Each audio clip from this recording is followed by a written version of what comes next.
क्या जानना चाहते हैं आप उसके बारे में? किताब के बारे में, मतलब उसकी जर्नी कैसे स्टार्ट हुई? हाँ, मैंने बताया, अभी आप थे शायद ऑडियंस में। मैंने, हाँ, लेकिन मैं आपको दोहरा रहा हूँ कि मैंने 3 लाइन की एक पोएम लिखी थी। मैंने 3 लाइन की एक पोएम लिखी थी। मेरे दोस्त ने बताया कि ये हाइकू बन सकता है, इसको थोड़ा अडेप्ट करना पड़ेगा। मैंने वो किया और इस तरह से मेरा सफ़र शुरू हो गया। और फिर मैंने जैसे बताया आपको, एक के बाद एक हाइकू मेरे दिमाग में आते गए। कभी कभी 3-4 हाइकू एक साथ आ जाते थे और मेरे पास कलम और कागज़ नहीं होता था लिखने के लिए। तो मुझे जो याद रह गए वो मैंने दर्ज कर दिए कागज़ के ऊपर। और फिर मुझे 125 हाइकू के बाद हाइकू आना बंद हो गए। सच बता रहा हूँ, झूठ नहीं कह रहा। फिर मुझे कोशिश करनी पड़ी। मैं कोशिश नहीं करना चाहता था, मैं चाहता था स्पॉन्टेनियसली आए। तो 125 में से मैंने 101 चुने और उनको एक किताब का रूप दिया। मैं आज बुक का लॉन्च हुआ है, तो आपको हाइकू जब पढ़ा आपने तो उसकी आपको कैसा लगा, और क्या वजह से ये आपको लगा कि इसको लॉन्च करें? देखिए, एक तो ये पोइट्री है और किसी भी तरह के आर्ट को सपोर्ट करना खुशी देती है। ख़ासकर पोएम्स पढ़ना एक अंदरूनी शांति देती है मुझे, एटलीस्ट। और इनकी कविताएं, इनकी हाइकू पढ़ के कभी मुस्कुराने का मन किया, कभी मतलब बिल्कुल एक गहरी सोच इंस्टिल किया उनके पोएम, उनके हाइकू ने। तो मुझे इसकी खासियत यही लगती है कि ये बहुत ही कम अल्फाज में, संक्षेप में बहुत बड़ी बात कह सकते हैं। और इस पर्टिकुलर हुनर का कि कम में ज़्यादा कह जाना, मैं इस चीज़ को बहुत ही एडमायर करती हूँ। और मुझे इनकी लिखाई बहुत ही पसंद आई और मुझे लगा कि अगर मैं इस चीज़ का हिस्सा बन सकती हूँ, सो व्हाई नॉट। आपने जिक्र किया था त्रिवेणी, जी हाइकू, जी। तो आप खुद लिखती हैं, तो आपको कभी ऐसा नहीं होता, ऐसे जो कविता आई छोटी जो आप यूज़ कर सकते हैं अपनी फिल्मों में?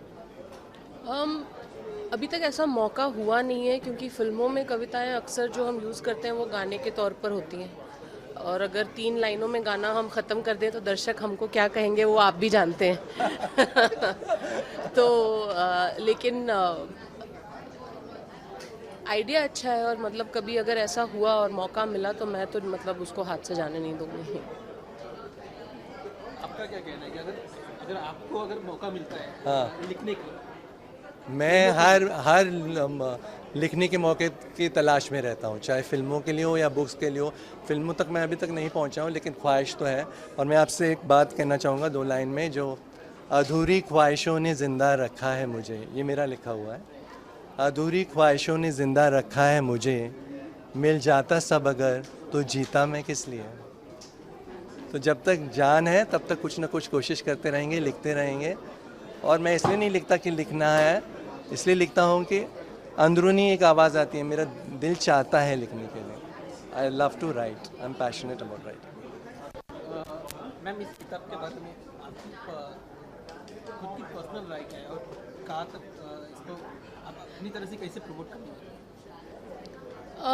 प्रमोट मतलब दोस्त हैं बहुत सारे यहाँ मौजूद हैं जो ख़ुद किताब लेकर जाएंगे, वो और लोगों को बोलेंगे। आप हैं जो और कई लोगों को तक ये बात पहुँचाएंगे। इस किताब में ख़ासियत ये है कि ये मतलब इंद्रधनुष की तरह है। इसमें कई रस और रंग हैं, हर एक इमोशन इसमें कैद है। कोई भी पन्ना, कोई भी सफ़ा आप पलट लीजिए, कोई एक दिन के लिए आपको एक इमोशन मिल ही जाएगा इसके अंदर। उससे अच्छी चीज़ और क्या हो सकती है। और एक लास्ट क्वेश्चन, आपकी अभी राजी सक्सेसफुल हुई, अभी सुनने में तलवार पार्ट 2 बन रहा है, तो इसमें अभी तलवार पार्ट 2 मैं नहीं बना रही हूँ। इसमें सुनने में आया। मैं नहीं बना रही हूँ अच्छा, ना। तो अभी आपका नया कौन सा प्रोजेक्ट जो दर्शकों के सामने आने वाला है? हमारे देश के फील्ड मार्शल सैम मानेकशॉ हैं, उनके जीवन के ऊपर film. Another bio. It's not a biopic, another मतलब राजी was also not a biopic but उनकी ज़िंदगी को मतलब दर्शाना चाहती हूँ जी.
Solo the Chile. Yeah, that's sufficient.